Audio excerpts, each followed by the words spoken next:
Good morning and good evening. Namaste. Welcome to Stillness Beat Day 11. And I warmly welcome all of you on this weekend. And I really appreciate all of you for being here on a weekend to spend time with yourself. And as we all know, the Sunday sessions are with the masters.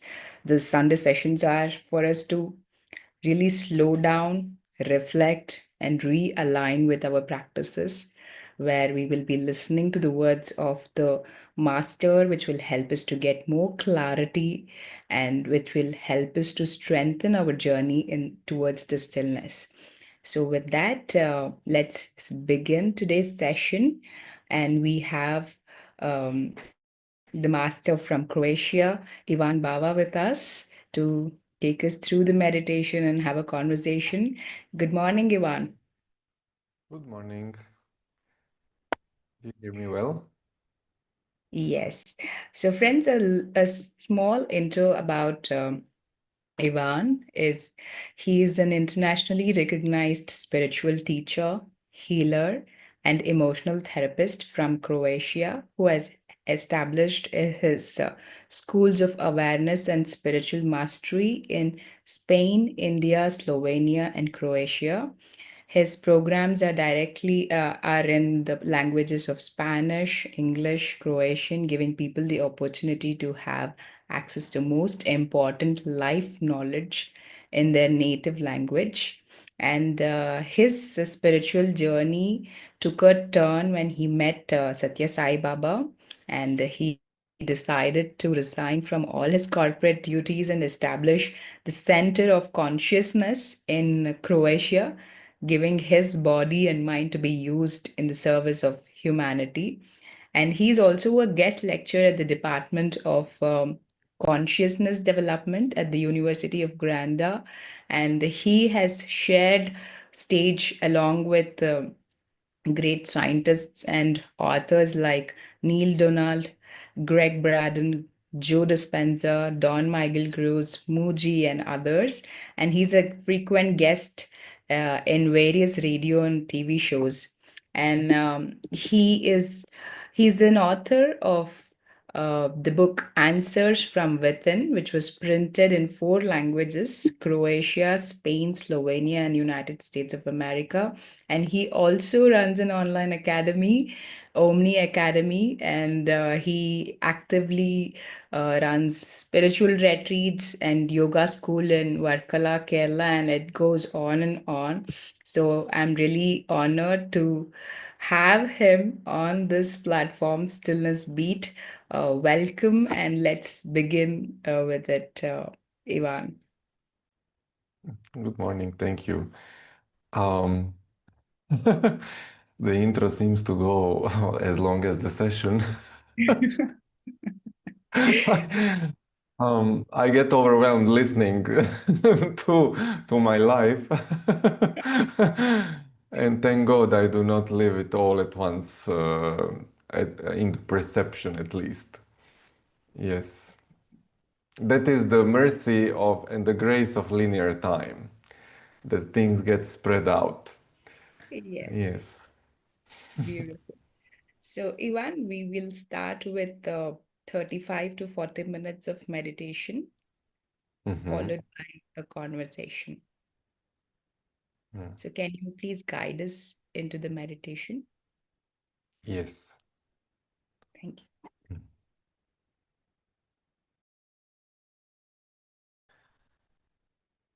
Let us take several deep breaths and making a very beautiful ah sound when we exhale. This is very important for the um, reptilian brain to fully align with what we are doing. So deep inhale. Oh. You can put your right hand over your heart and once again.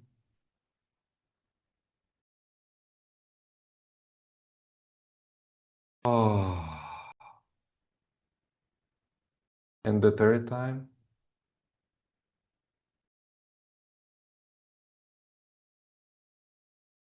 Ah.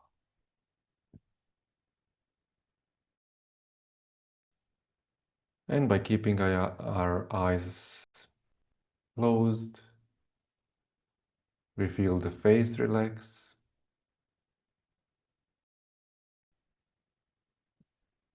We feel the shoulders drop down.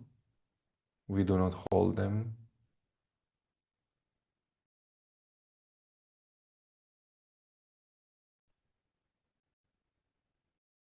We feel the back relax, arms, our hands clasp, fingers intermingle. They rest in our lap.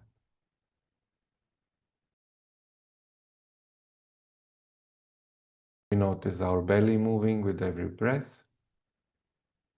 When we inhale, the belly gently expands outwards, inflating.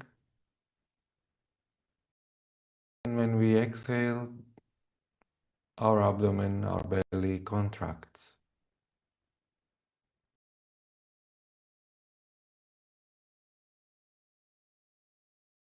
We are aware of our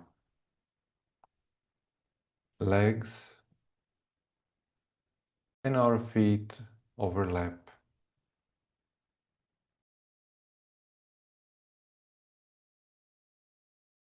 In this way, we have created a closed energy circle. So no energy now is leaving the body. Eyes closed, mouth closed, hands clasped, and feet overlapping. All the energy circles are now drawing us within.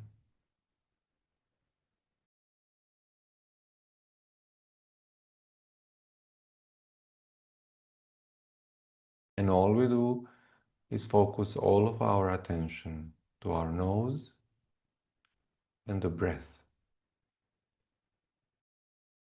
that gently flows up the nose with inhale and down the nose with exhale, without controlling the speed, the depth, the breath itself.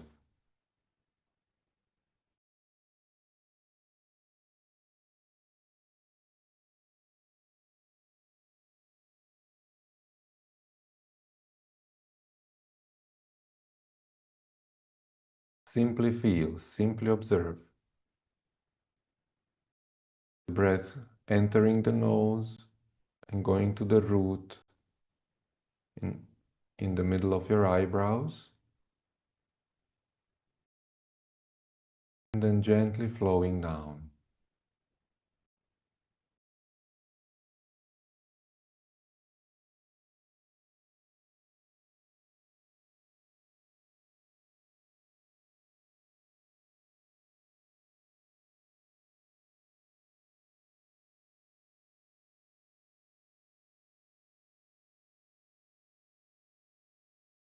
And as you observe the breath, keep noticing the body and keep noticing if there is any need to further relax, any tension, any holding.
If your attention wanders, come back to the breath.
And now, instead of just observing the breath,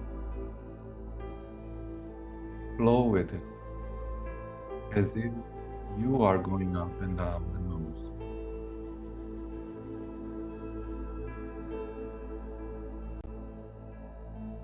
Join the breath, being one with it.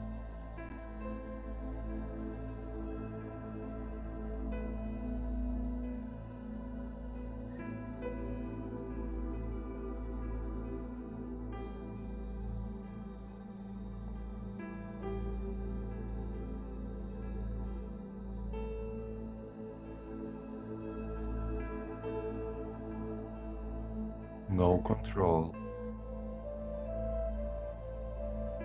natural, easy flow.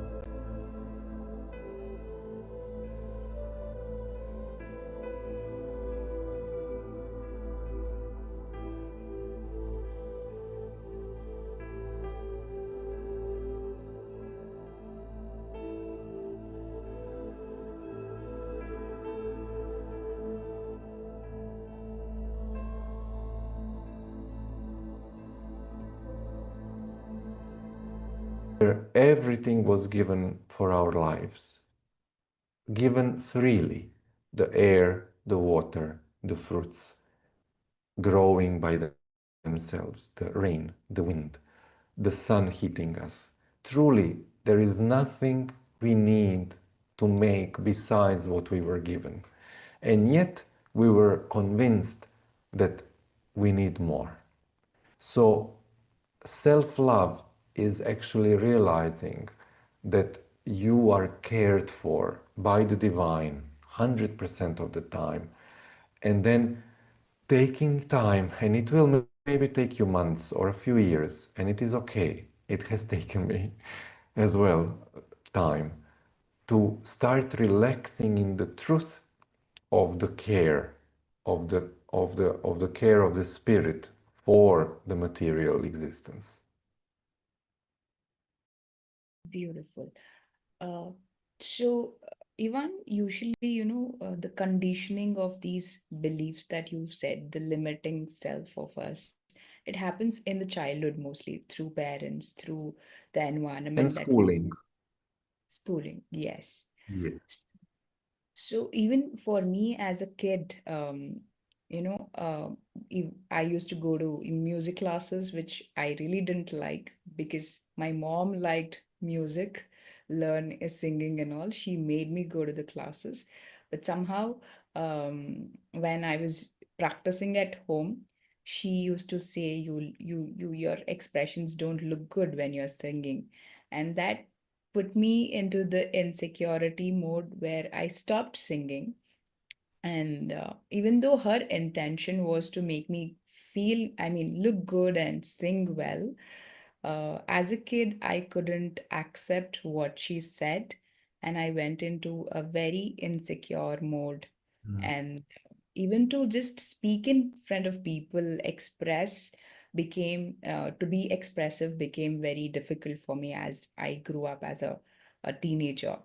So, how do Mm. we actually correct these uh, limiting beliefs that gets conditioned as a child and Mm. truly accept as we are?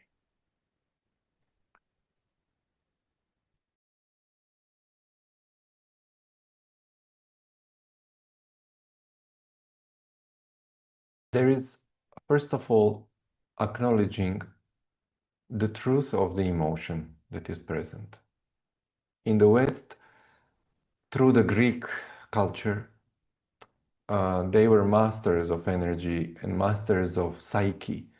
They fully understood how human psyche works, and their society was centered around making sure that people are healthy psychologically. Um, Theater in Greek times was an integral part of the state. So there was no division of the state and religion. They did not have religion in the way we know it today, but they would collectively go to theater as a healing experience. It was not entertainment. So the reason why there is Greek drama, Greek tragedy, is that they were consciously guiding people through the catharsis of emotional release so that they would be healthy on the outside, even if in the theater they would go through hell. And it was better to go through hell of 2 hours and then live normal life for the rest of the week than to suffer psychologically as we do in our culture today. So, as I said, because things are perverted and nothing is as it was meant to be, um, the emotions that were stuck in you do require a release. In Greek culture, they knew that you had to kill your mother and kill your father, but of course, not physically kill them. You had to do it energetically.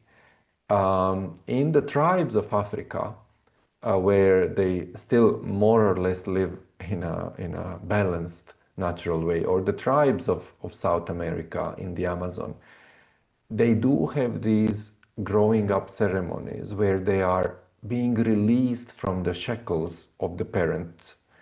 Not because parents are evil, it's because they are doing the best they know.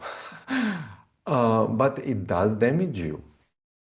It does make you feel lesser.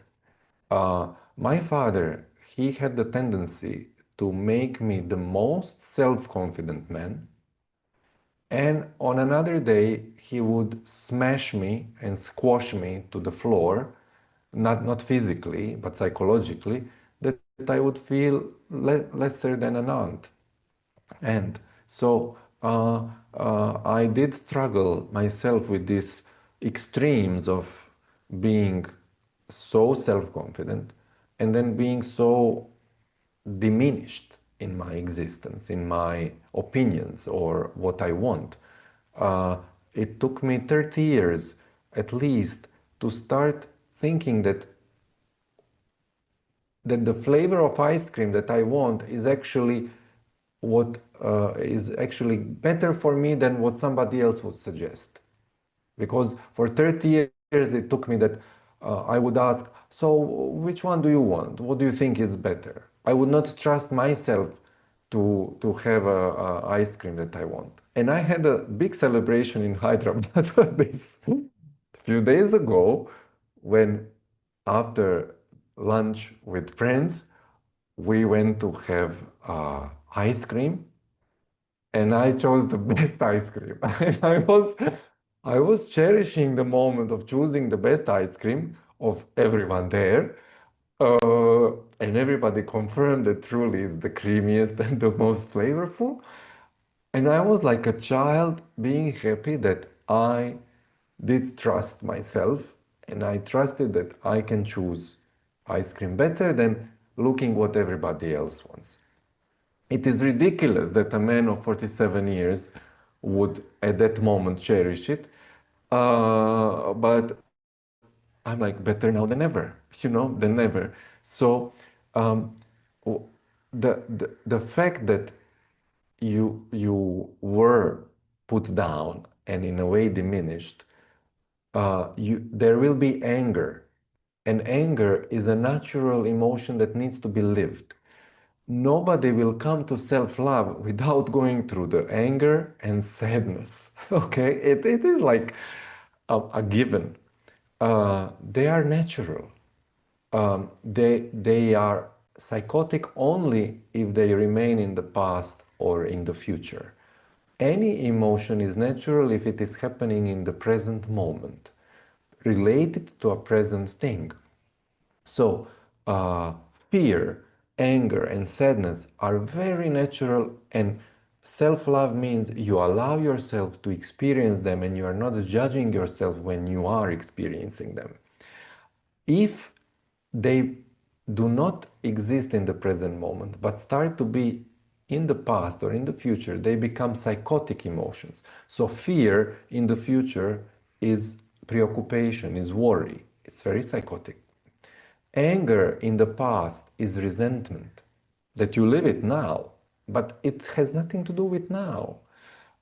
Sadness in the past is depression. So if you live resentment, that is anger unprocessed from the past. If you live depression, that is sadness that you did not allow yourself to experience. If it's worry, it is fear about something that is not even here. So you can easily come to understand what does not belong to the present moment, what is a psychotic thing, and what is a natural thing. So, to heal a psychotic thing, it does require. I tell people, okay, do the alo, the 3 steps: allow, let go, and hand it over. There is an emotion in you. There is resentment towards what mother did, for example, or there is anger about it. Allow the anger to be. Don't fight it. If you fight it, you are giving it more energy, you're draining yourself, and you're showing you're less than the anger. You are not. You're greater than the anger. So allow it to be. Why are you disturbed by it? When you allow it to be, first you're acknowledging its right to exist. You're acknowledging the present moment. You're being true. Secondly, you you are showing that you are the greater, because if you allow, you are, let's say, in control. You're not truly in control, but you're demonstrating your power. You are empowered. That's the right word. You are empowered. And then you start breathing with it. You start making love with it, because everything here exists to make love with. Even fruit, when you eat it, you're making love with it. You're kissing it, you're chewing, you are enjoying the flavors. Everything should become a love-making event. So even being with anger or with resentment or with fear, start making love with it, because then you will mix yourself and you are greater. So the spirit will mix itself and it will heal it. It will no longer reject, it will no longer be afraid of it, it will no longer like set back itself. No, you will be empowered to be in its presence. And because all of it is a single energy, there is no 100 types of energies. There is everything comes to one energy when it dissolves back to the normal, to the natural state. So anger and fear and sadness and joy and love and peace, it's all the same energy and at a different frequency. So when you make love to it, you allow it to be, you let go of your control. That's the second step. You let go. Let go of wanting to change it. Let go of fighting it. Let go of wanting it to be different. I don't want anger to change. I like you. I'm making love to you. In this letting go, it will stop having the charge. It will stop having the gravity, the power it has. And it will go back to the basic energy state, which is neutral. And from that neutrality, you can hand it over to the life and say, make with this whatever you need. And some impulse will come within you. It will say, oh, I would like that this becomes motivation or peace. And it will turn into that. Because from the neutral state, it can become anything. From anger state, it cannot become anything. It can only become either neutral or more anger. So you have to choose to make it neutral. And once it is neutral, it can become any other energy. So within you, you need to, I'm sorry for the words, to tell your mother, fuck off. To tell her, I hate you. Because that's what the little girl wanted to say and could not say it. It doesn't mean that you really hate your mother. Of course you don't. But be honest with the energy that is there. If it says I hate you, then I hate you. Then become the little girl. Allow this energy to surge. Allow the emotions to flow. Allow to cry. And you will see this is love because it is honest. It is accepting. It is not judging. And it is true to you. You cannot deny these. I would suggest that even you speak to your mother to say, that hurt me so much. I hated you. I can strangle you now. This honesty will create so much deep love between two of you. It will create a beautiful new relationship, not to heap the resentment somewhere hidden. I wish I had opportunity before my parents passed away to tell them how much I hated them in moments when I was a child, and I did not.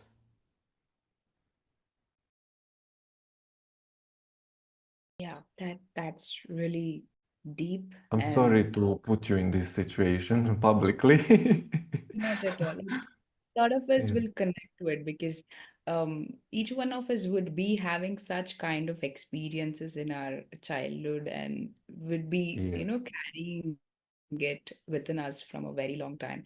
Even if we have grown up like 50 or 70 years, we still carry those emotions from the childhood. So it's Yeah. really very important to allow it and be with it. Thank you. Thank you so much for giving that technique for us, Ivan. And yeah, so at least now that I know my non-expressive side was because of some conditioning that happened from my childhood. A lot of us do not even know that there's a conditioning like that because we don't spend Mm, time with ourselves, watching ourselves. mm, We are so busy with being around with the things that are happening in life, mm. achieving and proving ourselves and in the relationships and all of these things. So taking out time to watch ourselves and to see what is the true self and what is the conditioned self, how important is that? Um, it is a matter of path being chosen. Um, there is a path of, let's call it, selfless service, where one forgets of his of himself, of the individual self. And if that path is taken uh, completely, it will lead to complete healing and an absence awakening. It will lead to awakening. But rarely do I see anybody taking that path fully. Yes, because eventually the ego starts thinking, "Oh, I'm doing so much for others," and blah blah, and then you trick yourself. So if it's complete, it will make a result. If it's not complete, it will not. Um, so if you do not see yourself as dedicating to the selfless service without thinking, truly like even blindly giving yourself in the karma yoga, and that the individual self disappears as the doer, and that there only Brahman remains as the source of all, then choose the other path and then do that path. And that other path is this, or one of the other paths is this, self-reflection and taking time. In that case, it is truly, truly very important. Um, in any path we take, there will be discrimination. There will be um, um, having clarity, because when doubts come, you can ask yourself certain questions to see what is true and what is an invention, what is made up and what was created. Um, but taking time in this very intensely busy civilization that we are living actually will slow time down. So uh, uh, uh, there is nothing more than you need to do than to truly um, give time to yourself for nothing. And miraculously, it will extend the minutes in the day. And you can't wait for the minutes to extend to do that. You need to do that, and the minutes will appear. So when you make a conscious choice, okay, oh, instead of writing the email in 1 minute, I'm gonna take 10 minutes for this slowly. These 10 minutes will not lose time in the day for you. They will gain you more time. This is pure metaphysics. So when we take time to reflect, to feel ourselves, we are creating time because we are showing by our behavior that there is enough time. And then by the fact of the reflection, it becomes, because the world is a reflection of the inner. So when in my inner I'm living that there is enough time, suddenly there is enough time. Time is created. When I'm rushing, I'm shortening the time because my inner world says there is not enough time. So the reflection in the outside shows there is not enough time. You see? So we are the beginning, not the consequence. We are the cause. And when you realize that you are the principal role in the theater of your life, uh, it becomes obvious that the principal actor uh, has the greatest role to play, has the greatest importance, and that everything else rotates around this principal actor. So, and I'm using the word actor consciously because there is the role being played by the actor, and then there is the actor himself. So, when you start to see it like this, okay, what role am I playing? Huh. How could I prepare better for this role? How can I act it out nicer? You see, my teacher, Satya Sai, in Prashanti Nilayam, which is the ashram where he lived in Puttaparthi, there was the mandir, and next to the mandir was a theater. And on the facade of the theater was the uh, Nataraj, Shiv, dancing and holding the whole universe. And there was a balcony. And Satya Sai lived in a very small room, like 3 by 3 meters, with this balcony in the theater. He always said, my life is my message. So observe what I do and you will get the message. So by the fact that he chose to live in the theater, he was showing us that life is a theater and that you are the director there. Okay, you are the principal role in this theater.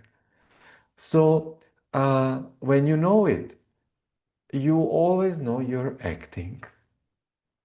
And you should know to differentiate between the act you're having and you as the being who is acting it. And this is where people get confused. They get so identified with their act that they believe they are it. Imagine if I would be so identified with the role of a teacher in this moment or a master. That is such a terrible burden. I would die instantly from the burden of feeling, oh, even you are a spiritual teacher and there are tens of thousands of people following you and reading your books. I would hate it. What a terrible life would be. But I know it's an act. And when the act is happening, I'm fully there and I'm having the greatest time. But I need to withdraw myself from the acting because I can't be on the stage all the time. I need to be me. And it doesn't mean I'm pretending when I'm being a teacher. I'm simply expressing myself through a role. So it's not a pretense, but there is an act there because it serves a purpose. And if we would all know that it's a theater with actors, there would even not be anger and hatred because nobody would take it seriously and nobody would take it against each other. That's so lovely. That's very, very clearly you explained about it. Thank you so much. And sometimes, Ivan, the more we focus on ourselves, we become self-centered. Like you said, Mhm. somehow the ego takes over and we get too much identified with it. And sometimes self-love turns into being selfish. So, what Mm. do you say about that? Um, Selfishness seems to be part of current um, expression of the spirit in this world. It is something we have chosen to live and to experience and to realize that it's not really pleasant or serving. Um, so, as if we look at it like that, we will also relax into it. Oh, I've been selfish. It's okay. If I am aware and if I see the consequences will teach me not to be selfish because the consequences might be difficult, might be loss of friends, might be loss of health.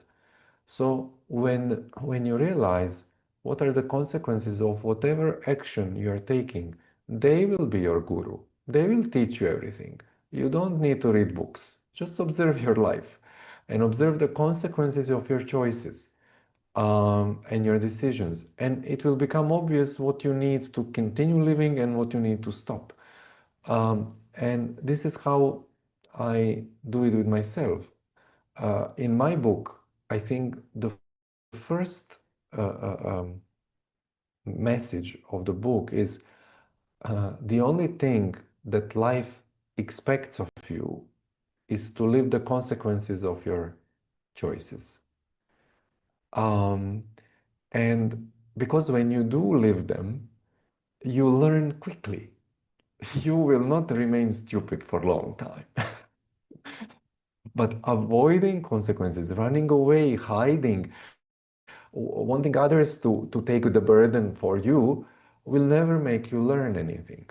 You will always remain in this circle, vicious circle of Maya and making mistakes. Um, so to come back to your question, if I remember it now, what was your question? Remind me. Self-love might turn into being Oh, self-biased and selfish. self-centered. So this is something to to grow from. Selfishness that is self-centered on an individual being will have consequences that are heavy to live.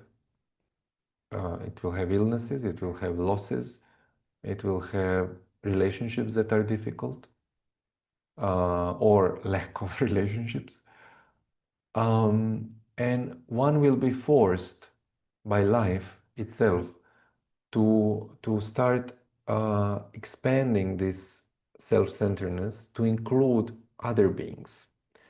And if you don't want to be forced by life, which is usually uncomfortable, you can choose to consciously start refocusing, participating with people in activities, finding a cause worthy of living, finding a cause where you can dedicate yourself, being with animals, being with plants, gardening, um, being with the sick people.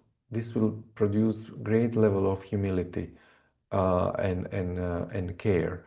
And there is many things that one can consciously do before life forces them to do it. Um, and then it will still be selfishness because as your sense of self expands, you will realize that there is nobody else but you. So you are always selfish in your expressions. There is no other. So God is the ultimate selfish existence because everything God does for itself. Even though it seems that it is doing for billions and billions of beings, it is still itself. But there is no this sense of I'm doing it for myself. There is just bliss of giving. And this maybe might help in understanding. Yes, exactly. Like as you said, ego has an expression of being superior or inferior. Superiority expresses as arrogance, and inferiority expresses as insecurity. All that we need to understand is like what Patriji says, each one of us are equal, each one of us are masters, each one of us are gods here. There's no Mm, superiority or inferiority. We don't become any special by doing any kind of acts. So, mm, absolutely just being ourselves and being simple and being humble makes us more loving towards ourselves and others. So, thank you so much for sharing your insights today. And mm. friends, we are open for the questions. If you have anything to ask or talk about, you can raise your hand or leave the questions on the chat. And yeah, it'll be nice to hear from your friend Ivan, who has joined from Croatia at From Serbia. okay. Yes. Nemanja. Oh, you want his questions? He has joined at a very odd Yes. time here on the session. It'll be nice to hear from him. Yeah. Hi, Nemanja. Hello, hello. Uh, Ivan, can you tell us one more time, allow, allow, uh, Let go. let go, and then let's, Surrender or hand it over. Yes. okay, okay. Um, So the last step I did not speak much. It is handing it over to life, handing it over to the spirit, surrendering it to the source. so that it does with it whatever it needs to do. It is like surrendering it to yourself in a higher form, in a higher state. Thank you. Was that your question? I mean, Yes, please ask more if there is anything you need clarified. I have nothing, nothing more to ask. Maybe later, or maybe someone else would like to ask. Thank you. Thank you. Thank you so much for being with us at a very odd time. Thank you so much. And Ivan, we have a hand raised from Sharda Khati. Let's hear from her.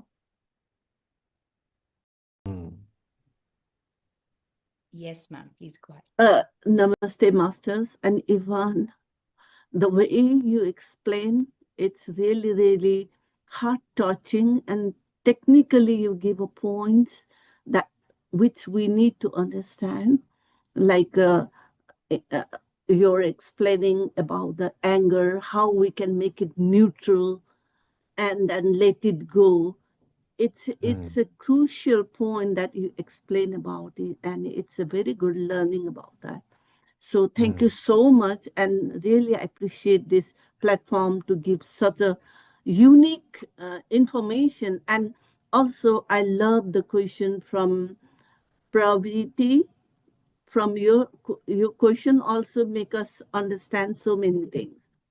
And the reason I'm asking here is I'm trying to do my meditation, breath meditation, and still I'm struggling and not to be more mindful on the breathing, mindful breathing, and not able to catch the stillness. Whereas we are not going to catch the stillness, it should be automatically happening thing, right? So some says meditation is not doing, it is a being. But I'm struggling. I'm not able to do, though I'm practicing a lot. But can you please highlight and give some tips and techniques so that it can help me? That's wonderful. I believe that everyone has gone through that or is going through. Yeah. It sounds so easy, just go to the bed, but it's not actually. It's complicated for me. I don't know. Complicated is not. Simple, it is simple because there is now no big structure to it. So rather than complicated, it can be challenging or exciting because our habits are to go to the mind, to go to the thoughts. Yeah. So it is not that your thoughts have to focus on the breath. It is that your attention goes to the breath instead to the thoughts. It is like a football game. If you know how football is played, there is a ball and there are two teams, and then each team wants to have the ball and push it to the goal of the other. So imagine that when you are meditating, there is actually a football game happening. Your attention is the ball. When the attention is with the breath, it means you are leading the game. You have the ball. When the attention is with the thoughts, it means the mind is leading the game. It's winning. In any football game, the ball will never remain only with one team, unless the discrepancy of power between teams is such that the other team has no chance to ever hold the ball. Generally, it will go between them. So, at the beginning, it is normal that your attention will go to the thoughts and come back to the breath, and will go to the thoughts and come back to the breath. It is a little tiring game. The reason it is tiring is because your mind practices 24 hours a day. When you sleep, when you're awake, when you're eating, when you're showering, when you're working, it's all the time practicing. When do you practice? 20 minutes a day, maybe, few times a week. And then we wonder, why is the mind gaining? Well, it keeps practicing. So there is no football team in the world who goes to play a match without ever having a practice. They practice every day and then on a Sunday they have a match. Or a cricket, it doesn't matter which game. So um, the practice is actually what brings power and mastery. I did not learn to cook when I did one meal. I mean, it took me years of practicing to be a nice cook, that people will enjoy my food. So the same is with this. And this is not to say that you already are not, if you cannot do this. You already are. There is nothing you need to achieve. This is not a task, this is not a profit gaining enterprise, okay? It has nothing to do with achieving anything. Enlightenment is not an achievement to be made. Awakening of awareness is not a task that you have to now become great. No, you already are eternal, magnificent, untouched, unspoiled spirit. You are perfectly awakened, you are perfectly pure, you are perfectly divine. There is nothing wrong with you.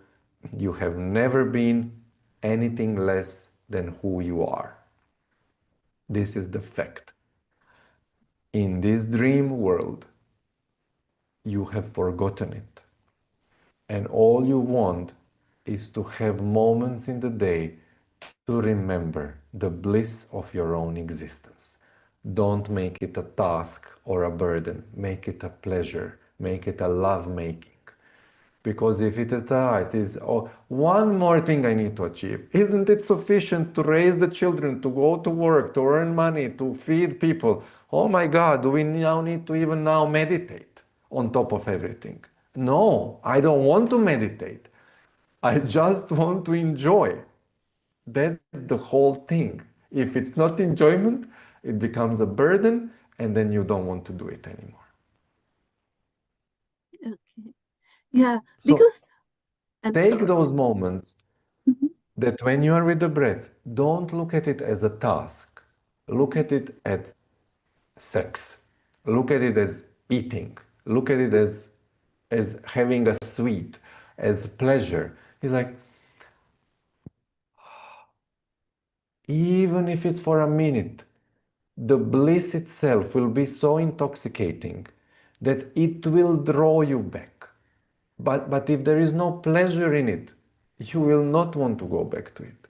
And then it will be this struggling game between the mind and you, and the football going back and forth. Terrible. I hate it when it's like that.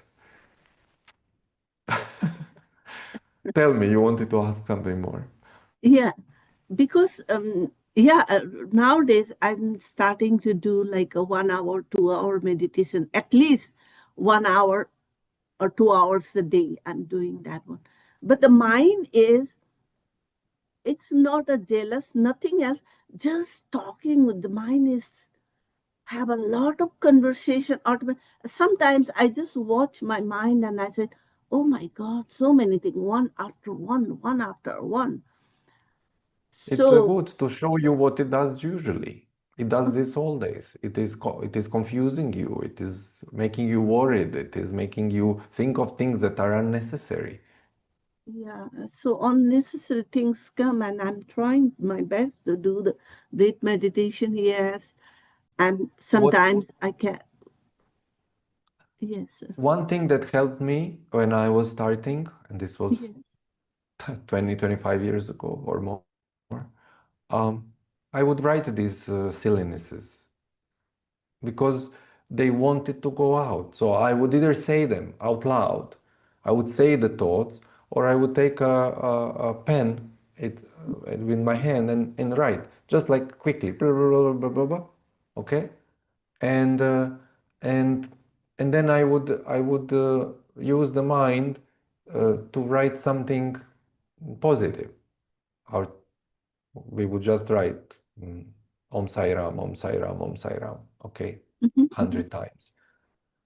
And then it's like, okay, now the mind is exhausted by his own things, he will rest, go rest. I do not fight the mind. I tell it, okay, mind, I know you wish me best. You are the tool for creation, because this world depends on the mind. Without the mind, there is no world. So obviously, it will be there. It has to be there. And the mind truly has the best in mind for you. It loves you greatly. It feels it is doing you a service. It is wanting to warn you of all the possible troubles that can come out. Okay? It is like thinking it is serving you. Be gentle, like with a child, with a dear friend, and say, I am safe. Um, Thank you for all your service during the day. You are amazing.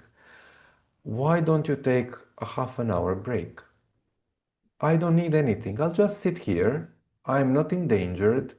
Nothing bad is happening. There is nothing I need to resolve. I have now an hour free. I'll just be and you rest. And it will feel respected, it will feel acknowledged, and it will feel it is doing you the service that you require. So ask of it what you need of it instead of fighting it.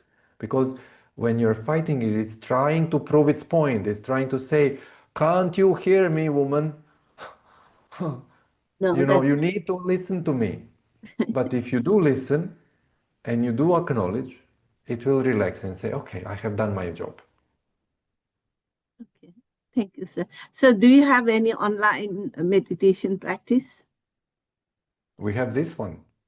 I'm not personally Yeah, here you're every right. day. You're right. You're right. Thank you, sir. Thank Okay, you. this Thank you is so it. much. Thank you. Okay. All right. Thank you, ma'am. And yes, actually, as you said, we are almost in the doing mode throughout the day, and we are overstimulated from every side. That's the reason mind cannot get into the stillness very easily. It's just the day 11. We have a lot of days to practice. Let's go slowly, and let's not Mm. have kind of expectations to get into the stillness right away. So let's keep practicing and just show up and be with us, meditating, and you will definitely catch the Mm. stillness that you are looking for. And yeah, we had Swami's Devi also raising her hand. Let's. Mm-hmm. Mm. Hi everyone. Thank you very much for organizing all this. It's so beautiful. Yvonne, I met you in Shasta when in this August when we went there. I'm Mm. Devi. I'm Swami's Devi. So we are also Sat Sai Baba's born and raised as Sat Sai Baba devotees, and what we are today is only by his grace. So I love to be called as Swami rather than not comfortable calling myself as Devi instead of so I be comfortable to call myself as Swami's Devi. So the question I have and the answers you gave to Ma'am Sarada was so beautiful about pleading or requesting the mind to be quiet, be relaxed, and leave me alone. That's so beautiful. And my question here is, Ivan, and even to Prudvi too. You guys were mentioning that. No, I'm little bit confused. Do we need to suggest the children to do something, or we just watch and see what they do?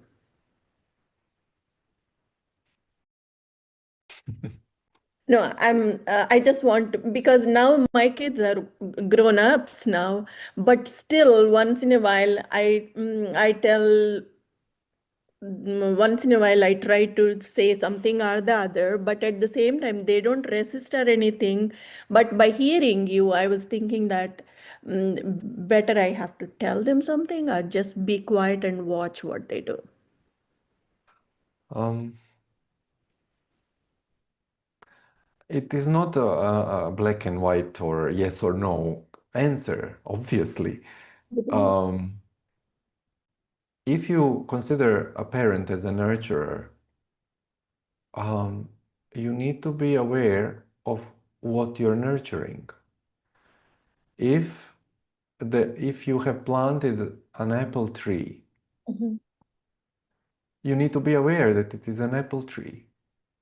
Your duty is to know what is growing there. And maybe at the beginning, all the trees look the same. Truly, apple and pear and plum and cherry. I know in India we don't have these, but in other continents there are. And um, uh, they look quite similar. So you can't know what it is unless you have consciously planted. So let's say that with your children, you didn't know. They were just trees, okay? And they could turn any fruit. But a parent has to sort of pay attention to what this child is bearing within them. What is it? And nurture that rather than imposition of what they believe is right. Because an apple tree cannot bear oranges. And then it will create frustration. They will feel that they have not succeeded in life. You know, look, this is coming out of me, and my parents told me this has to come out. There is no way that can come out. Well, because humans are not trees, we are even able to make things come out that shouldn't. But the price of it is frustration. However, you also cannot not be you. So whatever tendencies in you as a parent are there, they will come out. They have chosen you as a parent for a reason. They have chosen you because you are like you are. So you can't judge yourself for being how you are and thinking, oh, maybe I'm not good for my children. You are perfect for your children because they chose you as a parent when they were being born. And you chose them as the children. You have agreed upon this. So they needed you exactly how you are. You cannot deny that. That doesn't mean you cannot be having all these awarenesses. The fact that you're asking this question today means you're ready to hear it. You're ready to have an approach of nurturing a specific kind of being that was born as your child or as your children, and see what kind of support this being needs and what kind of support the other being needs, because they will not need equal things. So you can't be same mother to all of them. I don't know how many children you have. Uh, so it will require you to be different because their needs are different. And this is the most beautiful way to love, is to discover who they are and to create environment in which they will discover who they truly are, rather than acting out of fear of existence. True spirituality and true trust in the divine, and as you say, your Swamis, Devi, you are confirming whose life this is. So there should be no worry in that moment. You should trust that the divine has created these beings and it will make sure they survive in their own expression, not that they have to fit some social norm or do a specific job, otherwise they won't be successful. That is a lie. So maybe they will need to risk, maybe there will be failures, but that's part of life. We can't save anybody from failing. That's the biggest teacher is I'm glad I failed because it's a beautiful experience. You get up and you realize, wow, I can get up. Yeah. Thank you. Not anything big or anything. They are, by Swami's grace, they are very, very, very, very nice kids. But once in small, minute things, I say, okay, what about doing like this and all like this? So after hearing, I thought, okay, maybe I'm not supposed. I mean, I better be stay away and watch and see what decisions they make. You have every right to give your suggestion, and they chose you as a parent precisely because how you are. So you don't need to impose yourself. You can find a way to express it. The greatest love you can show them is that you're not worried about them. Because if you're worried, that is very bad. It's not a good energy. So simply don't be worried about them. Love them like that. Yes. Thank you. You're welcome. Thank you so much, Ivan. Thank you, Prithvi, for letting me Pleasure. talk. Thank you so much. And yeah, so we are over time. Ivan, we have few questions on the chat. Is that okay to take? We do have many, I saw, and you can read, please, what you feel we have not answered or. Okay. From Percy, we have a question saying, how is breath mindfulness a tool for mental and emotional healing? Could you help understand? Um, well, it is a tool because it will bring to light the disbalances. You will not be able to run away from them. And there will be madness coming out. You will maybe not even want to sit with yourself. You might become even nervous. But this is showing what is hidden. And not by just what I'm saying or what my experience, but thousands and thousands of years of experience of meditators. And Gautama Buddha himself going through madness. It's not that he had a jolly time meditating. I mean, just read about it. It was hell. Fighting demons. Well, they were not really demons, they were the mental things.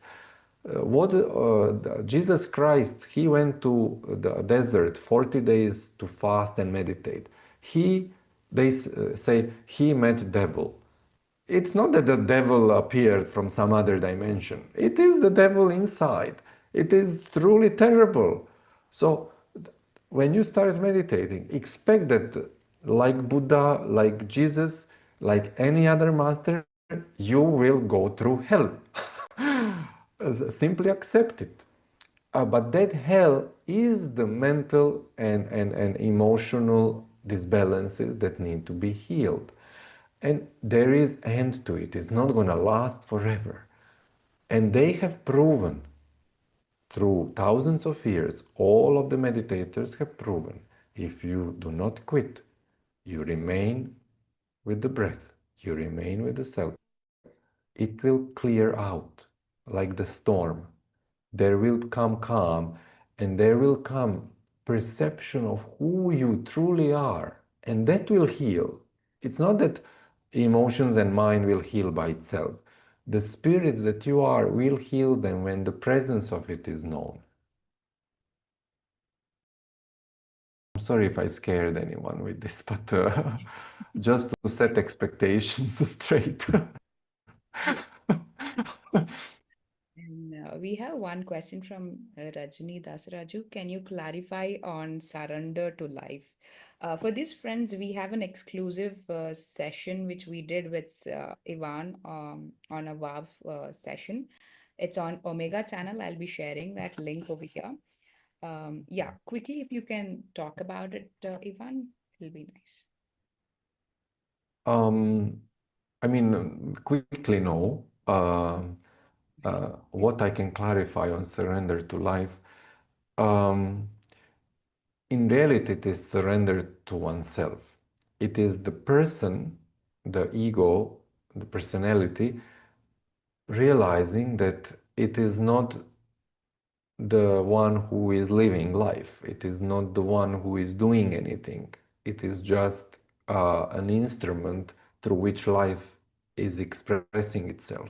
So surrender is actually accepting that there is a greater intelligence that is truly acting and truly resolving and truly living itself. And it is simply a deep relaxation of tension. It's a deep relaxation of control, thinking that you control anything. It is, in a way, you talk to this intelligence and you say, uh, you take care of it. You guide me, you take me. And by saying these words, the person will relax and the intelligence will take over because it's only waiting for a sign.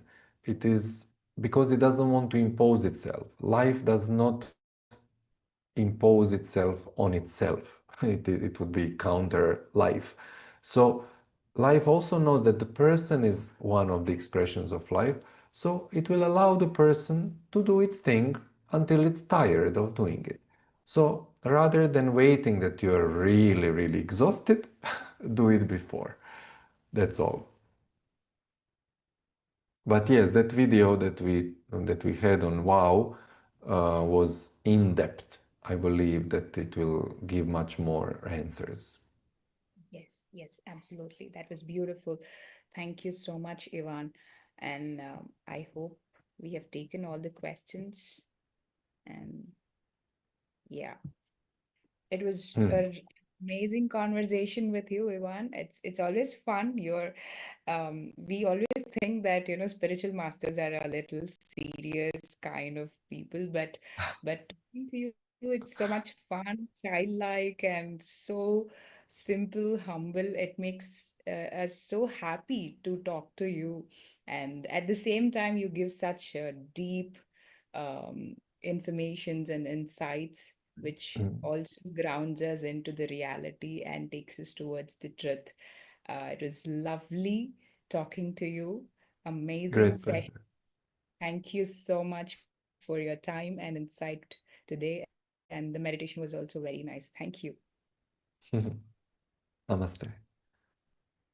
Thank you, friends, for being here with us and listening to us so patiently. And let us all soak into the insights given by Ivan. Let's all be so fun-loving, childlike, like just like him, and go forward with the practices. Let's get back on the practice on Monday morning again. So have a great weekend and beautiful day and evening ahead. Thank you all. See you tomorrow. Bye bye.